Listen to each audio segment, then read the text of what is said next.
Hey guys, I welcome you all to my channel SSC smart classes. तो economics में आपको पढ़ा रहा था। इकोनॉमिक्स के बहुत लेक्चर मैंने बेस्ट तरीके से आपको करवा दिए हैं। पीडीएफ भी पूरी तरीके से कंप्लीट है। All the links are given in the description box, वहाँ पे जाके आप चेक कर सकते हैं। आप लेना चाहें तो ले सकते हैं। And all the lectures will always be free of cost and you can access it for lifetime. So यहाँ पे देखिए, आज का हमारा बहुत ही बेस्ट और मेन टॉपिक है आपका एग्जाम पॉइंट ऑफ व्यू से बैलेंस ऑफ पेमेंट। तो इसके बारे में जैसा कि मैंने आपको कहा था कि डिटेल से ही बताऊंगा बैलेंस ऑफ पेमेंट तो क्या होती है, उसके बारे में हम जान लेते हैं। तो बैलेंस ऑफ पेमेंट एक्चुअली क्या होती है? It is an accounting statement that provides a systematic records of all the economic transactions between the resident of the country with the rest of the world in a given time period. यानी कि ये basically क्या होता है, एक accounting statement होती है जो कि एक रिकॉर्ड रखती है, एक रिकॉर्ड देती है जो कि सिस्टम से लगा होता है, जिसमें सारी इकोनॉमिक जो ट्रांजैक्शंस हैं वो होती हैं एक देश के साथ या फिर बाकी देश के साथ। ठीक है, जैसे हमारी इंडिया के साथ बाकी कंट्रीज की जो इकोनॉमिक गतिविधियां हुई हैं, ट्रांजैक्शंस हुई हैं, लेन देन हुई हैं, उनका रिकॉर्ड और उसकी एक अकाउंटिंग स्टेटमेंट, उसी को हम बोल देते हैं balance of payment. Right. So balance of payment के अंदर जो इसके फीचर्स होते हैं, क्या क्या इसके अंदर इंक्लूड होता है? एक तो होता है trading of visible items, visible items जिसको हम बोल देते हैं गुड्स, और एक होता है आपका सर्विसेज जिसको हम बोल देते हैं invisible items, that is known as services. क्योंकि अगर हम कोई भी इकोनॉमिक ट्रांजैक्शंस करेंगे वो किसी ना किसी चीज के अगेंस्ट तो करेंगे। जैसा कि मैंने आपको बताया, एक कंट्री है, एक कंट्री में जैसे गवर्नमेंट है। अब ऐसा थोड़ी है कि गवर्नमेंट कुछ भी अपने मर्जी से नोट्स जो है वो छाप देगी, अपनी मर्जी से नोट नहीं छापती। उसमें एक कंडीशन रहती है, एक रूल फॉलो करना पड़ता है। ठीक है, वो रूल फॉलो करना बहुत ही ज़्यादा ज़रूरी है। उसमें जितनी भी आपकी टोटल गुड्स और सर्विसेज हैं, इनकी जो वैल्यू है वही आपकी जो है वो इक्वल होनी चाहिए, जो टोटल आपकी मॉनेटरी वैल्यूज हैं, जो आप जितने भी आप नोट्स वगैरह छापोगे। तो टोटल गुड्स एंड सर्विसेज, इसकी जो वैल्यू होनी चाहिए वो टोटल मॉनेटरी वैल्यूज या फिर sum of all the currencies, sum of all the currencies. तो हम कह सकते हैं कि चीजें बैलेंस रहती हैं। ठीक है, इसी आधार पर करेंसी जो है वो प्रिंट की जाती है।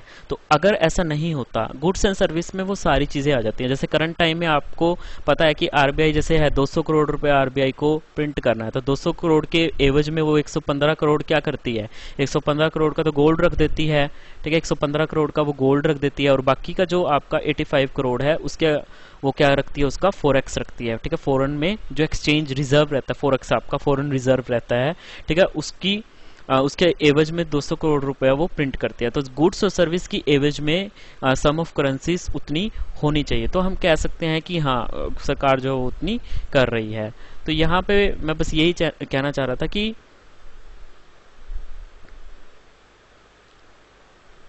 एक तो ट्रेडिंग ऑफ विजिबल आइटम्स होगी, एक ट्रेडिंग ऑफ इनविजिबल आइटम्स होगी। देखिए, ये जो मैंने आपको बताया कि एक करेंसी अगर आपको प्रिंट करनी है किसी भी गवर्नमेंट को, तो उसमें गुड्स और सर्विसेज की जो है वो बेसिकली बैलेंस रहना चाहिए, sum of all the currencies that is going to be present. उसके एवज में वो गोल्ड रख सकते हैं या कुछ भी रख सकते हैं। इतिहास में ऐसी गलती मैं कहूँ तो 2 देशों ने की थी, उसका खामियाजा उन्होंने भुगता था, काफी भुगता था। वो 2 देश कौन से थे? एक तो आपका हो गया जर्मनी। ठीक है, जर्मनी ने भी आपके वर्ल्ड वॉर के दौरान जो है वो ऐसी गलती की थी कि नोट्स बहुत ज्यादा छाप दिए थे। और एक गलती की थी आपकी जिम्बाब्वे ने। ठीक है, जिम्बाब्वे ने ये गलती की थी। ठीक है, और इसका रिजल्ट क्या हुआ? करेंसी ज्यादा छाप दी, बहुत ज्यादा छाप दी। उससे इस देश को जो है वो उसी देश को बहुत ज्यादा नुकसान उठाना पड़ता है, क्योंकि चीजें क्या होने लगी, लोगों के पास पैसा इतना ज्यादा हो गया। ठीक है, तो लोगों के पास पैसा ज्यादा होगा तो मैंने आपको बताया था क्या हो जाएगा, इन्फ्लेशन हो जाएगा। तो इससे हुआ क्या, एक छोटे से छोटी चीज खरीदने के लिए मतलब लोगों को इतने इतने नोट जो है वो उठा के लेके आने पड़ते थे, क्योंकि उस टाइम पे डिजिटल का तो लेन देन था नहीं। तो इतनी ज्यादा मतलब लोगों को पैसे लेके आने पड़ते थे। यानी कि सामान खरीदना है और लोगों को करेंसी इतनी देनी पड़ती है। ठीक है, अब बात तो वही होगी ना कि या तो आपके पास पैसे कम हो और कम पैसों में सामान आ रहा है, या फिर वो आप नोट ज़्यादा छाप दो और उसकी कीमत बढ़ा दो, तो इससे आपके ऊपर ही एक्स्ट्रा बोदरेशन आएगा। ठीक है, तो इससे देश की इकोनॉमी बूस्ट नहीं होती, देश नीचे ही जाता है। तो मैंने आपको बताया ना कि वो करेंसी इस तरह से गवर्नमेंट जो है वो ज़्यादा नहीं छाप सकती, उसकी एक कंडीशन होती है, तभी वो सक्सेसफुल जो है वो रहती है। तो आगे देखिएगा, बैलेंस ऑफ पेमेंट में जैसे कि मैंने आपको बताया, trading of the visible items, trading of the invisible items, that is include services. एक होता है आपका यूनिलेटरल ट्रांसफर हो गया, वन साइडेड जिसको हम बोल देते हैं यूनिलेटरल ट्रांसफर्स। एग्जांपल के तौर पर आपका फाइनेंशियल असिस्टेंस हो गया, गिफ्ट हो गया। यूनिलेटरल ट्रांसफर मतलब जिसमें आपको वापस कुछ नहीं देना है। जैसे आपको कोई भी वित्तीय सहायता मिल गई किसी दूसरी कंट्री से, आपको फंड मिल गया, आपको डोनेशन मिल गया, आपको गिफ्ट मिल गया। उसके बाद देखिए आपका कैपिटल एसेट ट्रांसफर हो गया। ठीक है, एक हो गया आपका कैपिटल एसेट ट्रांसफर। उसके बाद देखिए बैलेंस ऑफ पेमेंट, तो कैसे मैंने आपको बताया कि it is an accounting statement, so वो कैसे होती है, तो थोड़ा सा मैं इसके बारे में आपको बताना चाहूँगा। ये अकाउंटिंग स्टेटमेंट एक्चुअली कैसी कैसी सी दिखती है, इस तरह से होता है बैलेंस ऑफ पेमेंट में। आपने देखा होगा कोई भी स्टेटमेंट अगर आप अपने बैंक की करंट या सेविंग अकाउंट की निकलवाते हो तो इस तरह से होती है, कुछ डेबिट होती है, यहाँ पे कुछ क्रेडिट होती हैं, तो ये चीज़ें होती हैं कुछ। तो डेबिट में क्या होता है, डेबिट में आपका क्या होता है, मनी आपकी आउटफ्लो, मतलब मनी आपकी निकल रही है, डेबिट हो गया। क्रेडिट में आपका पैसा मतलब आपके खाते में या कुछ भी है वो जमा हो रहा है, तो वो क्रेडिट हम लिखते हैं, मनी इनफ्लो। तो ये तीन कंडीशन है। तो बैलेंस कब है, जब debit is equal to credit. Surplus कब है, जब credit is greater than debit. And deficit कब है, जब debit is greater than credit. जब निकल ज्यादा रहा है और आ कम रहा है तो हम कह सकते हैं कि वो वाली कंडीशन क्या होगी, आपकी डेफिशिएट होगी। तो बेसिकली बैलेंस ऑफ पेमेंट में एक आपका करंट अकाउंट्स हो गया, दो अकाउंट होते हैं, और एक आपका कैपिटल अकाउंट हो गया। अब ये जो करंट अकाउंट है इसी रिलेटेड जो है वो क्वेश्चन एग्जाम में आपके देखने को मिलते हैं। जो करंट अकाउंट है आपका, उसमें आपका हो गया विजिबल आइटम्स, मतलब balance of trade goods. Invisible item means services. और एक होता है आपका यूनिलेटरल, जितना आपको बाहर से एक साइड से आपको कोई डोनेशन, कोई असिस्टेंस मिली है तो वो सारी आप इसमें जमा कर देते हो कि भी इतना इतना पैसा जो है वो बाहर से हमारा आया हुआ है जब हमने ट्रेडिंग की है। ठीक है, इतना हमारा क्रेडिट हुआ है, इतना हमारा डेबिट हुआ है, राइट। और एक होता है आपका कैपिटल अकाउंट। कैपिटल अकाउंट में आपके आते हैं आपके कैपिटल एसेट्स आते हैं। ठीक है, इसमें आपके आती हैं capital assets. So capital asset accounts की अगर मैं बात करूं तो कैपिटल अकाउंट में आपका अलग अलग आपके आगे मैं एक बार दिखा देता हूं आपको। Private transactions, official. ठीक है, ऑफिशियल में आपका मतलब गवर्नमेंट ट्रांजैक्शंस होगी, आपकी बैंकिंग कैपिटल होगी, आपकी फॉरेन डायरेक्ट इन्वेस्टमेंट होगी, मतलब बाहर के लोग इन्वेस्टमेंट करते हैं अपने नाम से। ठीक है, देखिए ये भी दो तरीके की होती है foreign direct investment.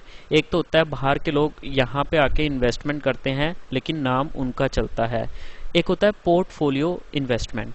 Portfolio investment बाहर के लोग इन्वेस्टमेंट करते हैं, उन्हें सिर्फ रिटर्न से मतलब होता है, नाम चाहे जिसका मर्जी चले, भाई उन्होंने अपना क्या कर दिया, वहां पे पैसा लगा दिया, आगे अपने ही कंपनी के मैनेजर रखे हुए हैं, वही सारा मैनेजमेंट का काम संभाल रहे हैं। वो बाद में आपसे कहेंगे कि भाई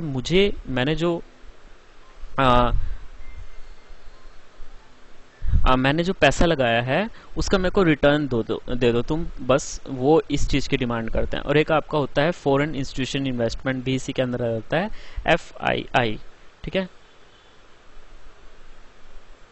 तो एक बार फिर से मैं रिपीट कर देता हूँ। कैपिटल आपके अकाउंट्स होते हैं जिसमें आपके कैपिटल एसेट जो है वो आ जाते हैं, उनकी लेन देन आ जाती हैं। तो कैपिटल अकाउंट में किस किस तरह की ट्रांजैक्शंस हो सकती हैं। एक है आपकी प्राइवेट ट्रांजैक्शन। प्राइवेट ट्रांजैक्शन का मतलब ये हो गया कि कोई भी आपकी प्राइवेट कंपनी होगी, आपकी इंडिया में या फिर आउटसाइड की प्राइवेट कंपनी, वो अगर कुछ ट्रांजैक्शन कर रही है आउटसाइड की प्राइवेट कंपनी से, कोई फॉरेन प्राइवेट कंपनी से, ठीक है, कोई भी सामान ले रही है, कोई भी गुड्स या सर्विसेज का वो एक्सचेंज कर रही है, चाहे वो टेक्नोलॉजी का हो, किसी भी चीज़ का हो। ऑफिशियल ट्रांजैक्शन मतलब गवर्नमेंट की ट्रांजैक्शन, मतलब हमारी गवर्नमेंट किसी दूसरी जो गवर्नमेंट कंपनी है दूसरे देश की, उस कंपनी के साथ लेन देन कर रही है, चीज़ों का लेन देन कर सकती है या फिर टेक्नोलॉजी का गुड्स एंड सर्विसेज का लेन देन वो कर सकती है। बैंकिंग कैपिटल कि हमारे देश का जो पैसा है वो IMF में पड़ा है, वर्ल्ड बैंक में पड़ा है, सो उससे रिलेटेड जितनी भी ट्रांजैक्शंस होती हैं उनकी जो डिटेलिंग होती है क्रेडिटिंग की और डेबिटिंग की, वो सारी इस कैपिटल अकाउंट्स में आती हैं। ठीक है, और गुड्स एंड सर्विसेज इसलिए बोल देते हैं एसिड के अंदर होती हैं, वो कैपिटल एसिड ही इसको बोल देते हैं। एक FDI मैंने आपको बता दिया, उसमें क्या होती है, वो ऐसी इन्वेस्टमेंट है जब बाहर के लोग यहाँ पे अपनी कंट्री में क्या करते हैं, इन्वेस्टमेंट करते हैं और अपने ही नाम से करते हैं। जैसे अगर मैं एग्जांपल के तौर पे कहूँ कि एक ट्रस्ट में पैसा लगा दिया है, एक बाहर वाला बंदा जो आया है उसने इंडिया में ट्रस्ट में पैसा लगाया है, अपने ही नाम से लगाया, वो खुद इस ट्रस्ट पे काम कर रहे हैं। कोई भी कैंसर रिसर्च का प्रोजेक्ट है, कंपनी है बड़ी, तो वो इंडिया में आके जो है वो उन्होंने अपना सेटअप जो है वो लगाया है। फिर कोई BMW का अगर मैं कहूँ एग्जांपल दूं आपको, कोई BMW का जो कोई शोरूम है वो यहाँ पे आके उन्होंने इन्वेस्ट किया इंडिया में, तो उसके नाम से, तो वो आगे उससे रिलेटेड जितनी भी आपकी लेन देन है वो आपकी होती है फॉरेन डायरेक्ट इन्वेस्टमेंट के अंदर। पोर्टफोलियो इन्वेस्टमेंट होता इसका ऐसा ही है, बिल्कुल सेम FDI की तरह है, बस फर्क ये है कि इसमें वो जो पैसा लगा रहे हैं, वो जो इन्वेस्टमेंट कर रहे हैं हमारे कंट्री में, उसमें सिर्फ उनका क्या रहता है, एक तरीके से इन्वेस्टमेंट रहता है, उनका नाम नहीं चलता, उनका नाम नहीं रहता। पहले जो FDI में कहा था वो अपने नाम से करते हैं, यानी कि अगर इंडिया में रह के लोग कर रहे हैं तो वो उनके नाम से कर रहे हैं, लेकिन यहाँ पे वो सिर्फ रिटर्न से मतलब रखते हैं। ठीक है, तो जैसे किसी ट्रस्ट में पैसा लगा दिया तो हम कहेंगे कि वो बंदा है अमेरिका में बैठा है, उसने इस ट्रस्ट में जो है वो पैसा लगाया है। ठीक है, हम यहाँ पे काम कर रहे हैं, उन्हें रिटर्न से मतलब रहता है। अब देखिए अगर वो लॉस में जाती हैं, अगर चीज़ें रिटर्न नहीं उनको मिलता, तो फिर वो दोबारा क्यों इन्वेस्टमेंट करेंगे। तो बेसिकली ये सारी चीज़ें एक तरीके से पॉजिटिव वे में जानी चाहिए। ठीक है, इसको हम फॉरेन इंस्टीट्यूशन इन्वेस्टमेंट भी बोलते हैं। तो ये एक बार मैं आपको सारा बता दिया बैलेंस ऑफ पेमेंट के अंदर, trading of the visible items and trading of the invisible items. Visible items मतलब गुड्स का जो ट्रेडिंग हो गया, जैसे बाहर से आपने कोई जैकेट मंगवा ली, ठीक है, तो उससे related economic transaction. Trading of invisible item services, जैसे बाहर से आपने कोई टेक्नोलॉजी अडोप्ट कर ली तो वो उसकी ट्रेडिंग होगी। यूनिलैटरल ट्रांसफर में आपका जैसे गिफ्ट वगैरह, आपने अपनी कोई भी आपका भाई या फिर फ्रेंड आपका बाहर पड़ता है, आपने उससे फाइनेंशियल असिस्टेंस मांग लिया, फिर कोई भी गवर्नमेंट ने दूसरी कंट्री को कोई फाइनेंशियल असिस्टेंस दे दी, और कैपिटल एसेट ट्रांसफर में आपका कैपिटल का ट्रांसफर हो जाता है इसमें। तो बेसिकली कोई भी इकोनॉमिक एक्टिविटीज़ जो होती हैं वो इसी से रिलेटेड होती हैं। कैपिटल एसेट ट्रांसफ़र हो गया, इसमें जैसे आप ये लगा लो कि आपने कोई कंपनी आपने इंडिया में चलानी है, उसके लिए आपको एक एडवांस मशीन चाहिए और वो इंडिया में मिलती नहीं है, और अब वो आपने बाहर से ऑर्डर करवानी है, तो वो आपकी होंगी कैपिटल एसेट ट्रांसफ़र। कैपिटल मतलब वही आप पूंजी लगा रहे हो किसी भी चीज़ को, किसी भी गुड्स या सर्विस को प्रोड्यूस करने के लिए। ठीक है, आपने बाहर से अगर कोई टेक्नोलॉजी अडॉप्ट की है तो वो ट्रेडिंग ऑफ इनविजिबल आइटम में आ गया। आपने बाहर से कोई सामान खरीदा, इलेक्ट्रॉनिक गैजेट, जैकेट्स वगैरह, तो आपका ट्रेडिंग ऑफ विजिबल आइटम्स में आ गया। राइट, होप ये वीडियो आपके लिए बेनिफिशियल रही होगी, हेल्पफुल रही होगी। तो प्लीज़ ज़्यादा से ज़्यादा इस वीडियो को लाइक, शेयर, सब्सक्राइब कीजिए। तब तक के लिए धन्यवाद, आपका दिन शुभ हो।